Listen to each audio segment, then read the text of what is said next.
देख रहे हैं के न्यूज, खबरों का सारथी।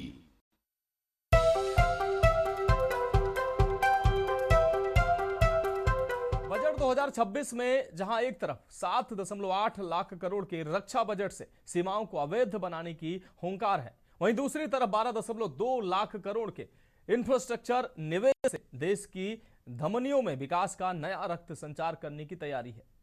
वित्त मंत्री ने इस बार कर्तव्य पथ से देश को संदेश दिया है कि भारत अब थमने वाला नहीं। यह बजट 3 मुख्य कर्तव्यों पर टिका है: रफ्तार पकड़ती आर्थिक वृद्धि, युवाओं की आकांक्षाएं और सबका साथ सबका विकास। यह बजट सिर्फ खर्च और करों का लेखा जोखा नहीं, बल्कि विकसित भारत 2047 की ब्लूप्रिंट है, जहां एआई को विकास का इंजन बनाया गया है, रक्षा को प्राथमिकता मिली है और स्वास्थ्य और शिक्षा को आधार स्तंभ बनाया गया है और आम आदमी को राहत देने की कोशिश की गई है। क्या महंगा क्या सस्ता? सस्ता लेदर, कपड़ा, विदेश यात्रा, कैंसर की 17 दवाएं, माइक्रोवेव, ओवन, जूते, एयरक्राफ्ट, निर्माण से जुड़ी चीजें, ईवी बैटरी, शुगर की दवाएं, चमड़े का निर्यात, कपड़े का निर्यात, बायोगैस, मिक्स्ड सीएनजी। महंगा मिनरल्स, स्क्रैप, शराब। वित्त मंत्री निर्मला सीतारमण ने ऐलान किया है कि कैंसर से जुड़ी 17 दवाएं सस्ती हो जाएंगी। वहीं 7 दुर्लभ बीमारियों की दवाएं भी सस्ती की जाएंगी।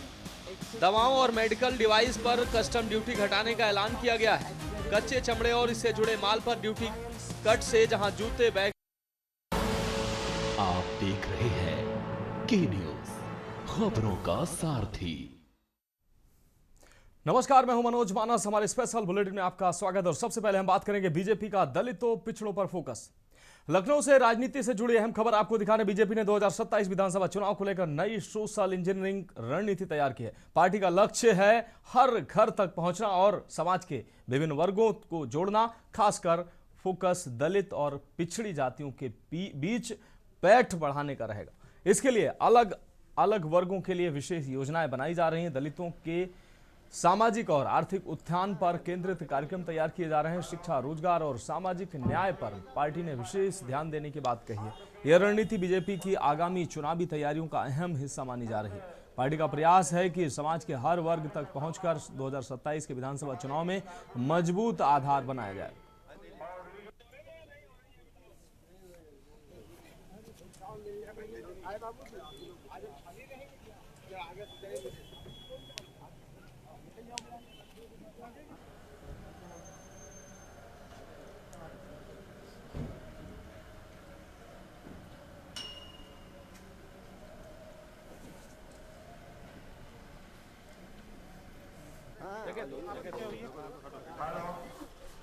हमारे विदेश पाठक जी आ चुके हैं, उनका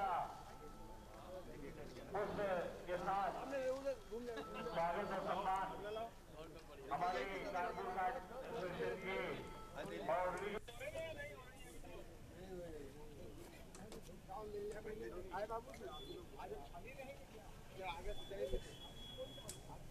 तो दलितों और पिछड़ी जातियों के बीच पैठ बढ़ाने पर फोकस भारतीय जनता पार्टी करेगी। समाज के विभिन्न वर्गों के लिए अलग अलग योजनाएं तैयार करने पर विचार कर रही है पार्टी। दलितों के सामाजिक और आर्थिक उत्थान पर केंद्रित योजनाएं शुरू करने की तैयारी बीजेपी ने बनाई नई सोशल इंजीनियरिंग रणनीति। मनीष तिवारी हमारे संवाददाता अधिक जानकारी के लिए हमारे साथ जुड़ गए हैं। मनीष, बीजेपी ने सोशल इंजीनियरिंग की नई रणनीति बनाई है, क्या कुछ अहम है इस रणनीति में? बिल्कुल, देखा जाए जिस प्रकार से 2027 के विधानसभा के चुनाव नजदीक आ रहे हैं, उसी प्रकार से भी भारतीय जनता पार्टी जो है हर प्रकार से, हर एंगल पर, हर जाति को जो है जोड़ने के लिए जो है कोई ना कोई रणनीति बना करके जो है अपनी रफ्तार तेज कर रही है। जिस प्रकार से फिर भारतीय जनता पार्टी की तरफ से उत्तर प्रदेश के जितने भी जिले हैं और वहाँ के उनके जो प्रतिनिधि या कार्यकर्ता जो भी हैं, उनके साथ जो है बैठकों का दौर चल रहा है। और जिस प्रकार से दलित समाज को जो है भारतीय जनता पार्टी से किस प्रकार से जोड़ा जाए, क्योंकि जिस प्रकार से देखा जा सकता है कि बहुजन समाजवादी पार्टी जो है अपने इन्हीं दलित वोटों को वापस आने के लिए लगातार जो है उनके द्वारा बैठक के दौर किए जा रहे हैं।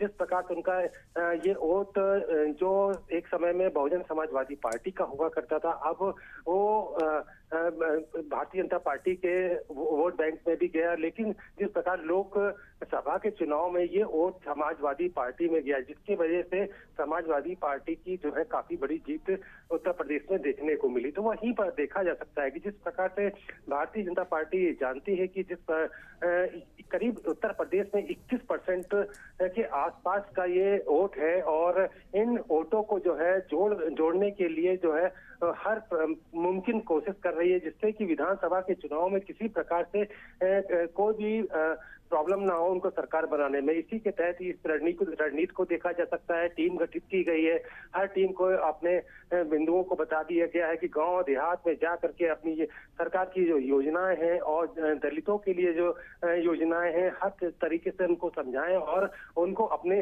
पार्टी के साथ जोड़ें, जिससे विधानसभा 2027 के चुनाव को आसानी से जीत हासिल कर सकें। जी हाँ बिल्कुल, अमनी से इस तमाम जानकारी के लिए आपका बहुत शुक्रिया। तो रणनीति के तहत हर घर तक पहुंचने की तैयारी, दलितों और पिछड़ी जातियों में वैट बनाने पर विशेष फोकस रहेगा भारतीय जनता पार्टी का। समाज के विभिन्न वर्गों के लिए अलग अलग योजनाएं बनाने की तैयारी।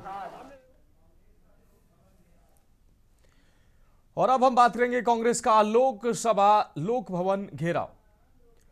लोक भवन का घेराव करेगी कांग्रेस। देहरादून में कांग्रेस के लोक भवन घेराव के दौरान पुलिस और कार्यकर्ताओं के बीच धक्का मुक्की और जोर आजमाइश देखने को मिली है। प्रदर्शनकारी बैरिकेडिंग पर चढ़ गए, जिसके बाद मौके पर अफरा तफरी का माहौल बन गया। सुरक्षा के मद्देनजर प्रशासन ने 3 लेयर में बैरिकेडिंग की व्यवस्था की। इसके बावजूद बड़ी संख्या में जुटे कार्यकर्ताओं ने आगे बढ़ने की कोशिश की। बताया जा रहा है कि इस घेराव कार्यक्रम में कांग्रेस के कई केंद्रीय नेता भी शामिल हैं।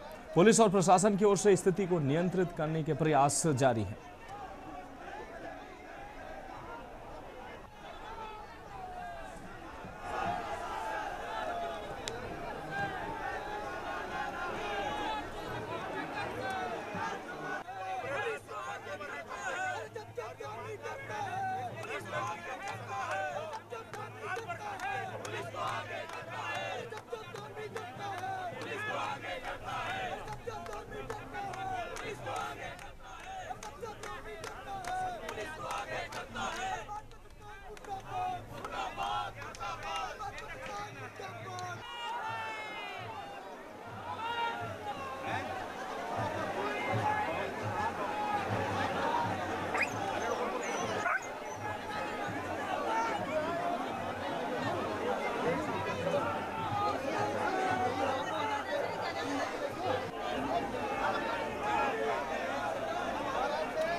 राजेश वर्मा हमारे ब्यूरो चीफ ज्यादा जानकारी के लिए हमारे साथ जुड़ गए हैं।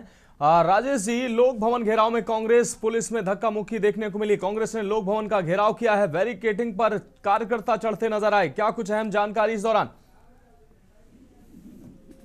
बिल्कुल, देखिए मानव, लगातार जो जन मुद्दे हैं उनको उठाने की कोशिश जो है वो कांग्रेस की तरफ से की जा रही है, और कांग्रेस ने आज एक बड़ा आंदोलन जो है वो सरकार के खिलाफ रखा, जो लोक भवन तक मार्च परेड से किया गया, जिसमें भारी संख्या में कहा जा सकता है कि कांग्रेसी जो है एकत्रित हुए और लोक भवन में जाकर, यानी कि वहां तक बैरिकेड लगे, पुलिस की व्यवस्थाएं थी, लेकिन कहीं ना कहीं इसी से उनकी तादाद इतनी ज्यादा संख्या में थी कि कहीं ना कहीं जो है उनके साथ तनातनी जो है वो देखने को मिली, और देखिए ये जो आज महत्वपूर्ण कांग्रेस का जो ये प्रोटेस्ट था वो खासतौर से बेरोजगारी, महिला अपराध और साथ ही लगातार बढ़ती राज्य के अंदर अपराधों की जो संख्या है उसके ऊपर कई सवाल जो है, प्रश्न चिन्ह जो है वो यहाँ पर लगाते हुए जो है कांग्रेस से देखने को मिले। तो कहा जा सकता है कि महत्वपूर्ण ये आज रहा है और एक तरीके से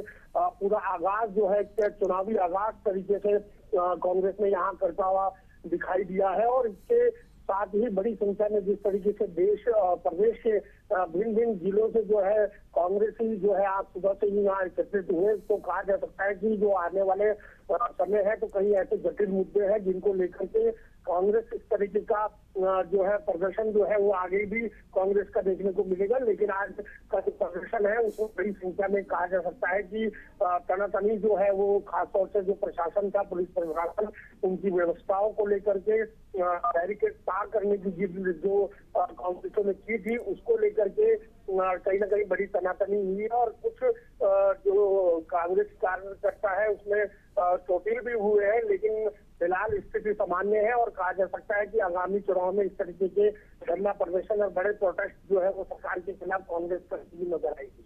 मानव। हाँ बिल्कुल राजेश जी, इस तमाम जानकारी के लिए आपका बहुत शुक्रिया। घेराव में शामिल हुए केंद्रीय नेता, तो कांग्रेस ने लोक भवन का घेराव किया है। पुलिस और कांग्रेस कार्यकर्ताओं के बीच धक्का मुक्की भी देखने को मिले। सुरक्षा के लिए 3 लेयर की बैरिकेडिंग पुलिस ने की थी। घेराव में शामिल हुए कई कांग्रेस के नेता। लोक भवन के घेराव में कांग्रेस कार्यकर्ताओं और पुलिस में धक्का मुक्की हुई। और अब बात करेंगे कोर्ट को उड़ाने की धमकी की। नैनीताल, हल्द्वानी और रामनगर स्थित अदालत परिसरों में उस समय हड़कंप मच गया जब नैनीताल जिला न्यायालय और हल्द्वानी जजी कोर्ट को बम से उड़ाने की धमकी मिलने की सूचना सामने आई। दरअसल डिस्ट्रिक्ट जज को एक धमकी भरा ईमेल मिला जिसमें कोर्ट परिसर को बम से उड़ाने की धमकी की बात कही गई। सूचना मिलते ही प्रशासन और पुलिस महकमे में हलचल मच गई। एहतियातन कदम उठाते हुए नैनीताल डिस्ट्रिक्ट कोर्ट और हल्द्वानी जजी कोर्ट परिसर को तत्काल खाली कराया गया। कोर्ट कैंपस में चल रही सभी गतिविधियों को रोक दिया गया और आम लोगों की आवाजाही पर रोक लगा दी गई। पुलिस और बम निरोधक दस्ते द्वारा पूरे परिसर में सघन सर्च अभियान चलाया गया। सुरक्षा के मद्देनजर कोर्ट परिसर में भारी पुलिस बल भी तैनात किया गया। फिलहाल जांच एजेंसियां धमकी भरे ईमेल के स्रोत का पता लगाने में जुटी हुई हैं। प्रशासन ने लोगों से अफवाहों पर ध्यान न देने और शांति बनाए रखने की अपील की है।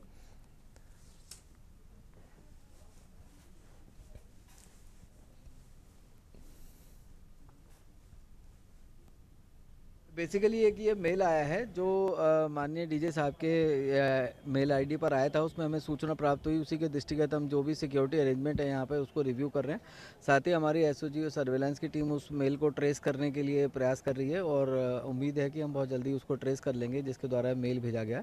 इसमें बेसिकली यहाँ पे माननीय एडीजी साहब और जो बार एसोसिएशन के अध्यक्ष जी हैं इनके साथ एक बैठक हुई है अभी, और इसमें जो सिक्योरिटी अरेंजमेंट्स हैं वो आपस में जो भी समन्वय करके, इसमें कुछ पार्किंग के बारे में है और अंदर के कैंपस की सुरक्षा है, डीएफएमडी लगाना है। आज सुबह हमें माननीय डिस्ट्रिक्ट जज महोदय नैनीताल के माध्यम से ये अवगत कराया गया, एक सूचना आई उनके माध्यम से कि माननीय डीजे नैनीताल, डिस्ट्रिक्ट जज नैनीताल के ऑफिशियल ईमेल आईडी पर एक ईमेल द्वारा बॉम्ब थ्रेट प्राप्त हुआ है। ये ईमेल नॉन स्पेसिफिक है। इस पर जो है स्पेसिफिक कोई संगठन या व्यक्ति द्वारा उसका कोई जिम्मेदारी नहीं क्लेम किया गया है। तो पुलिस और बम निरोधक दस्ते का सर्च अभियान जारी। हल्द्वानी से खबर, पुलिस नैनीताल कोर्ट को बम से उड़ाने की धमकी दी गई। कुल मिलाकर अलग अलग जनपदों में, आपको बता दें उत्तर प्रदेश के तमाम जनपदों में कई कोर्ट कचहरियों को बम से उड़ाने की धमकी दी गई। साथ ही उत्तराखंड में भी कई जिला जो कोर्ट हैं उनको बम से उड़ाने की धमकी दी गई। नैनीताल कोर्ट को बम से धमकी मिलने के बाद प्रशासन चौकन्ना नजर आया। सभी एजेंसियां सतर्क हुई। कोर्ट कैंपस की गतिविधियां फिलहाल रोकी गई। तो हमारे स्पेशल बुलेटिन में फिलहाल वक्त एक ब्रेक का। ब्रेक के बाद हम बात करेंगे कुट्टू से बीमार दर्जनों लोग। ब्रेक के बाद हमारे स्पेशल बुलेटिन में एक बार फिर से आपका स्वागत। हम बात करें कुट्टू से बीमार दर्जनों लोग। ग्रेटर नोएडा वेस्ट के थाना विश्रख क्षेत्र में कुट्टू का आटा खाने से कई लोगों की तबीयत बिगड़ गई। सुपरटेक इको विलेज 3 सोसाइटी में करीब 20 लोग बीमार पड़े। आपको बता दें हिमालय फ्राइड सोसाइटी में भी लगभग 2 दर्जन लोग प्रभावित हुए। लक्षण जो सामने आए उल्टी और बुखार।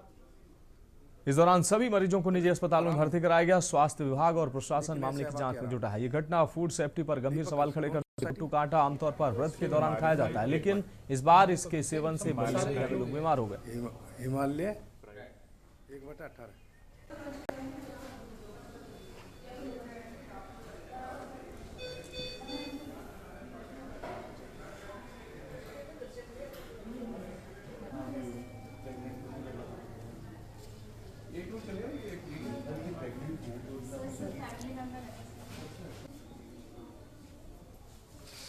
ये बच्चा भी है।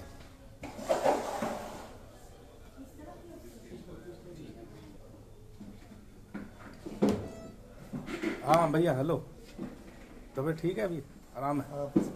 लग रहा है। आराम है वैसे? तबीयत आराम है? वीकनेस है, बाकी आराम है। दीपक कौन सोसाइटी? हिमालय फ्लाइट एक बट हिमालय का भी सेम हिमालय सारे फ्लाइट लोग हैं। हिमालय फ्लाइट 1/18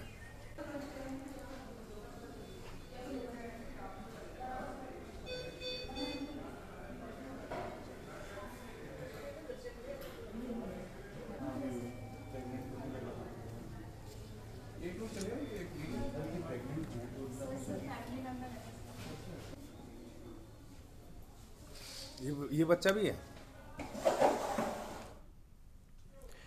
तो आगे हम बात करेंगे यहां है पानी की कमी, लेकिन उससे पहले एक बड़ी और अब हम बात कर रहे हैं यहां पानी की कमी है।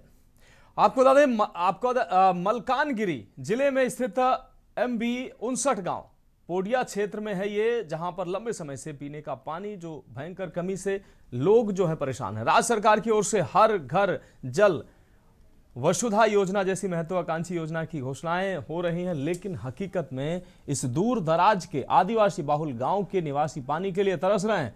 ग्रामीणों को रोजाना मीलों पैदल चलकर पानी लाना पड़ रहा है, जबकि विभागीय अफसर एक दूसरे पर दोष मढ़ रहे हैं।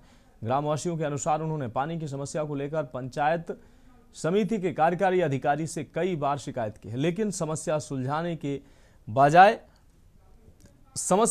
के बजाय PEO ग्रामीणों को ही बिल न चुकाने का दोषी ठहरा रहे हैं। PEO का कहना है कि पानी की आपूर्ति बाधित होने का मुख्य कारण ग्रामीणों द्वारा बिलों का समय पर भुगतान न करना है। वहीं ग्रामीणों का आरोप है कि पहले पानी की नियमित आपूर्ति हो, फिर वे बिल चुकाने को तैयार हैं। लाइन विभाग और PEO के बीच समन्वय की कमी के चलते ये विवाद लगातार बढ़ता जा रहा है। ग्रामीणों का कहना है कि हम कहां जाएं, PEO से बात की तो बोले बिल चुकाओ, हम बिल देने को तैयार हैं, लेकिन पहले पानी तो पहुंचाओ। दोनों विभाग बस एक दूसरे पर इल्जाम लगा रहे हैं, बीच में आम आदमी पीड़ित हो रहा है। इस संकट में महिलाएं और बच्चे सबसे ज्यादा प्रभावित हैं। उन्हें दूर दूर तक नदियों, तालाबों या हैंडपंपों तक जाना पड़ता है, और जो कई बार सूखे या दूषित होते हैं। आपको बता दें मलकानगिरी जिले में कई अन्य गांवों में इसी तरह की समस्याएं हैं, जहां पाइपलाइन परियोजना अधर में लटकी है या खराब पड़ी है। यह सवाल गंभीर रूप से उठ रहा है कि अगर लाइन विभाग में तकनीकी खामी या रखरखाव की समस्या है तो PEO या जिला प्रशासन इसे ठीक क्यों नहीं करवा रहा है। दोषारोपण की यह राजनीति कब रुकेगी और MB 59 के ग्रामीणों की प्यास कब बुझेगी। स्थानीय लोग अब प्रशासन से तत्काल हस्तक्षेप की मांग कर रहे हैं, ताकि जल्द से जल्द पेयजल आपूर्ति बहाल हो सके।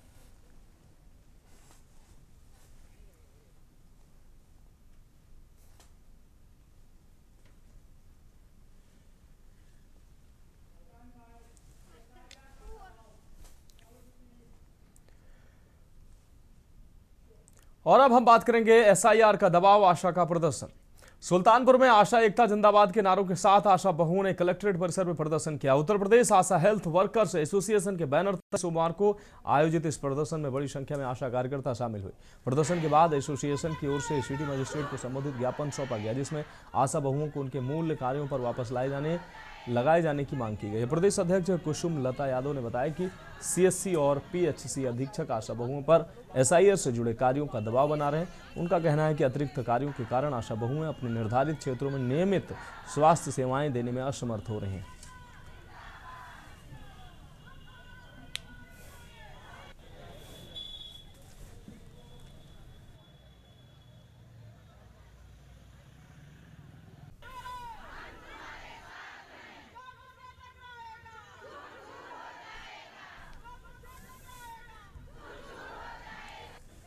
तो मूल कार्यों पर आशा बहुओं का कलेक्ट्रेट पर प्रदर्शन देखने को मिला है। एसआईआर के दबाव को लेकर आशा बहुओं ने प्रदर्शन किया। मूल कार्यों पर वापसी की उठी मांग। एसआईआर ड्यूटी के दबाव का आरोप आशा बहुओं ने लगाया। बड़ी संख्या में एकत्रित आशा बहुओं ने कलेक्ट्रेट पर प्रदर्शन किया है और आशा बहुओं का साफ तौर पर आरोप था कि उनको मूल काम जो है उनका उस पर वापस बुलाया जाए। एसआईआर ड्यूटी के दबाव में ये आरोप साफ तौर पर लगाती नजर आई हैं आशा बहुओं।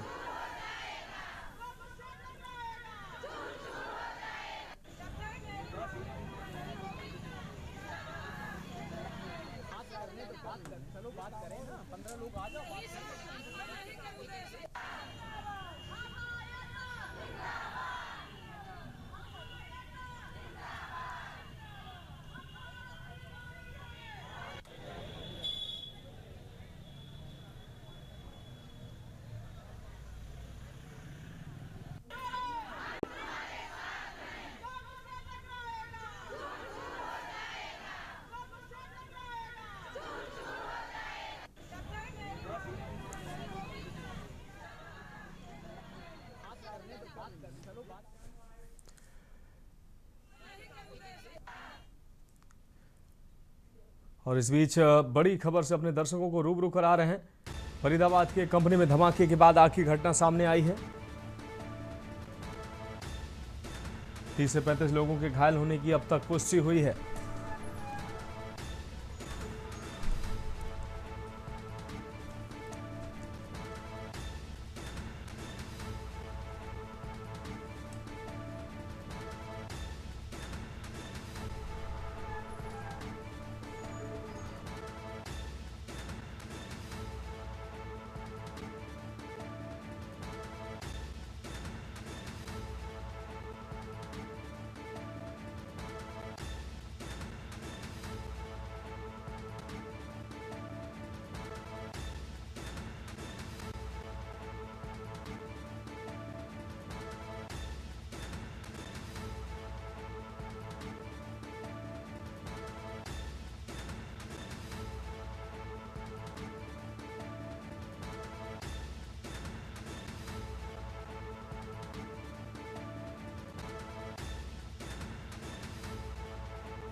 होने की अब तक पुष्टि हुई है।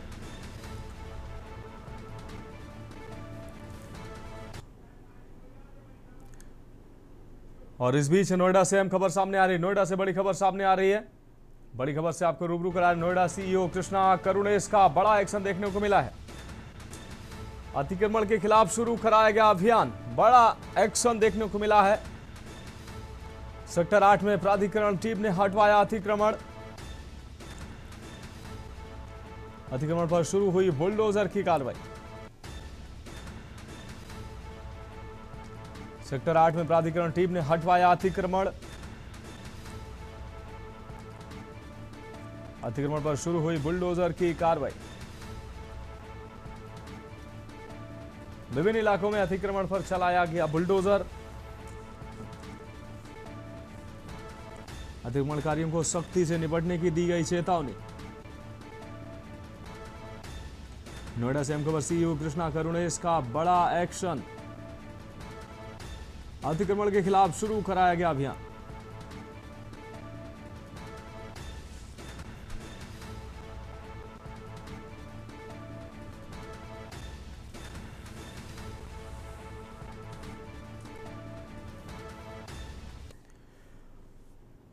और अगली बड़ी खबर ग्रेटर नोएडा से सामने आ रही। ग्रेटर नोएडा से एक खबर आपको दिखा रहे हैं। अवैध निर्माण पर सीईओ एनजी रवि कुमार सख्त दिखे हैं। बिलासपुर में अवैध निर्माण पर गर्जा प्राधिकरण का बुलडोजर।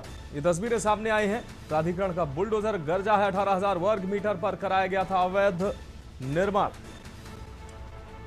लगभग 37 करोड़ रुपए की जमीन को कब्जा मुक्त कराया गया है। 18,000 वर्ग मीटर पर कराया गया था अवैध निर्माण। लगभग 37 करोड़ रुपए की जमीन को कराया गया कब्जा मुक्त।